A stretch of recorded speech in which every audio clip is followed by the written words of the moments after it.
એકદમ નાની ઉંમર વાળા હારથિયા બધા છે, 60-60 વર્ષ વાળા.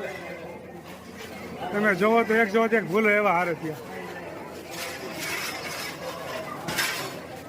છે. ભાવ કોટામ જોવો દાંત કાઢે છે. શું છે ભાઈ? હારથિયા પણ જોરદાર સેવા આપી રહ્યા છો.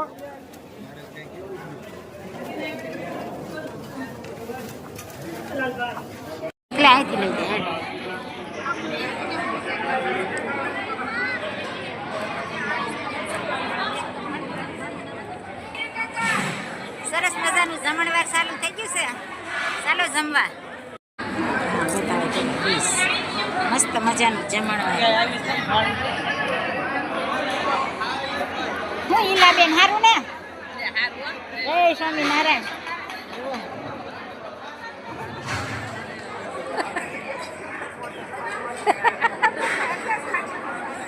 આમે પણ લાયન થઈ ગઈ છે જોરદાર. જય સ્વામિનારાયણ. જો બેન ના ભાણિયાન ઘરના આવી ગયા છે.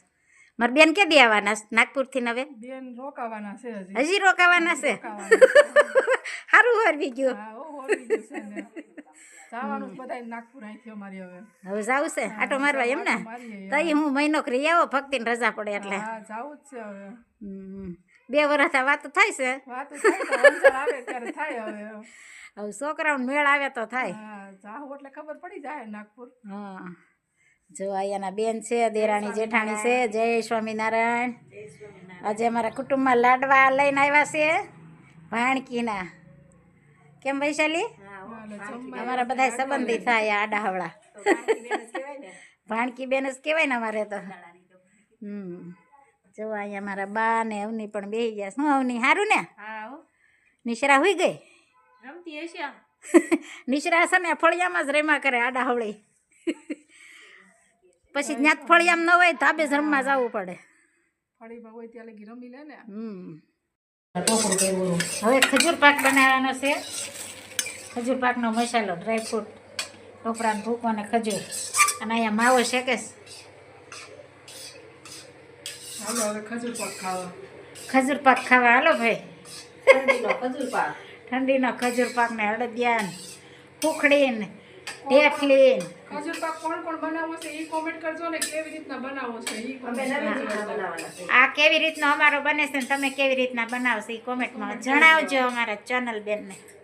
અમને નવી રીત શીખવા જાણવા મળે. એટલે એમને જાણવા મળે તમે આ રીતે બનાવો કે કઈ રીતે બનાવો એ કહેજો. હળદિયા ને ખજૂર પાક માવાને શેકવા દેવાનું, પછી સાણી મૂકવાની. પછી થોડીક સાણી મૂકવાની, પછી ખજૂર ને એવું મિક્સ કરવાનું. એ પણ બતાવશું તમને. ચાણી આવી ગઈ છે હવે. જો માવો મિક્સ કર્યો છે, પછી ખજૂર મિક્સ કરશું.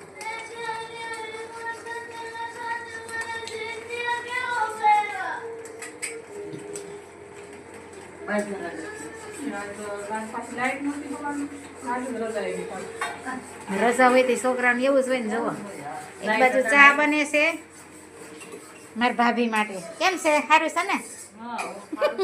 નળન ભસાઈ આવી ગયા છે. નળન મોટા નળનની ઘેરે, પછી નાના નળનની ઘેરે જાય. મારા બેન ગયા છે નાગપુર.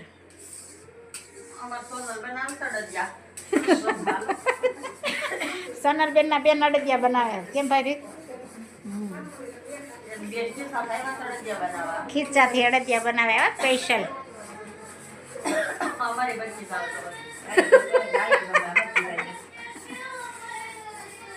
તો કયો ને તમારે ગાડી બાંધીને લેવા આવવા પડે ને મૂકવા આવવા પડે.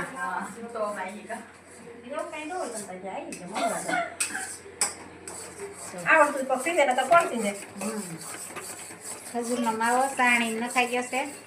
હવે ખજૂર મિક્સ કરવાનો છે. હવે ખજૂર મિક્સ થાય છે.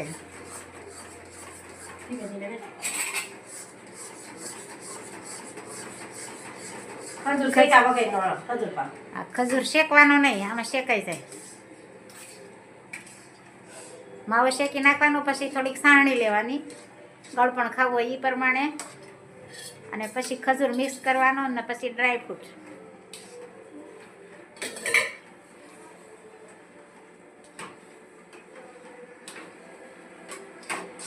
આજ તો બેનના ભાણિયાને ઘેર જલસા છે, ગળપણ ઉપર ગળપણ. આવી જાઓ. દાવત છે દાવત. દાવત છે દાવત. ઘરે હલાવ પડી ને? હા. હા ગેસ ધીમો. જો મસ્ત મજાનો ખજૂર પાક માવામાં ભેળવાઈ રહ્યો છે. ખજૂર પાક તૈયાર થઈ ગયો છે ને ગોળી મળીશ વળાવા. કેમ વૈશાલી બેન? સોનલ ને વૈશાલી બે મળીશ વાળવા ને મારા ભાભી અહીં બેઠા છે. ખજૂર પાકની આવી રીતે ગોળી બનાવાય. તમે કેવી રીતે બનાવશો એ કહેજો. કેમ? કેવી રીતના બનાવો છો એ કહેજો મને. હા કોઈ ઢેફલી પાડે કોઈ ગોળી વાળે. હા બધાને અલગ અલગ રીત હોય ને. બિસ્કિટ ખજૂર બિસ્કિટ. હા ખજૂર બિસ્કિટ કરે. તમે કેવી રીતે બનાવશો એ કહેજો. ક્યાં? સરસ મજાના અડદિયા અને ખજૂર પાક બની ગયો છે. શું સોનલ હાલો બધાય ખજૂર. ધ્યાન અમારે જવો ફોન જોવા બે ગયો છે. કેમ બેના ધ્યાન? એ ધ્યાન હાલો કે ખજૂર પાક ખાઓ. કેમ બેના ફોનમાં મશગુલ બની ગયો છો? કેમ બેના ભાભી? સરસ બન્યા. સરસ બેના ને.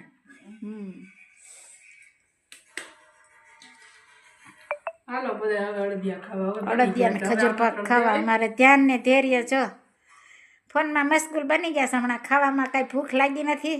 તાજે તાજી કેમ નથી લાગી નથી? હે ગેમ રમવામાં ડિસ્ટર્બ થાય છે. હા ગેમ રમવામાં ડિસ્ટર્બ થાય ને મસ્ત મજાના અડદિયા અને ખજૂર પાક. ચલો ચાલ્યો જવાનો એકલો રે, સાથે આવશે પુણ્ય ને પાપ. હંસલો ચાલ્યો જવાનો એકલો રે, જેટલો ભજનમાં વખત વિતાવ્યો રે, એટલો સોપડે જમા થાય. હંસલો ચાલ્યો જવાનો એકલો રે, સગા બાલા મળ્યા તને સ્વાર્થ ના રે, 12મે દાડે લાડવા ખાય. હંસલો ચાલ્યો જવાનો એકલો રે, માસ સમાસ રે વિતાવ્યા રે, વેસણી મિલગત પૂરી થાય. હંસલો ચાલ્યો જવાનો એકલો રે, ભક્તો પાલગ બન્યા છે તારા પ્રેમ મારે, પાલગ પણામાં ગુણ લાગાય. હંસલો ચાલ્યો જવાનો એકલો રે. જય શ્રી ખૂબ સરસ મજાનું કીર્તન ગાયું. આ શરીરમાં જીવ છે એ હાલ્યો જવાનો છે, પાપ પુણ્ય ભેગા આવશે. એટલે મિત્રો મનુષ્યના અવતારમાં જ આ બધું પાપ પુણ્ય જે કાંઈ થાય છે પણ પુણ્યનું ભાતું બાંધી લ્યો તો આ જન્મ મરણના ફેરા ટળી જાય. એક એક કડી જીવનમાં ઉતારવા જેવી છે. ખૂબ સરસ મજાનું કીર્તન ગાયું મારા ભાઈએ. જય સ્વામિનારાયણ. જય સ્વામિનારાયણ.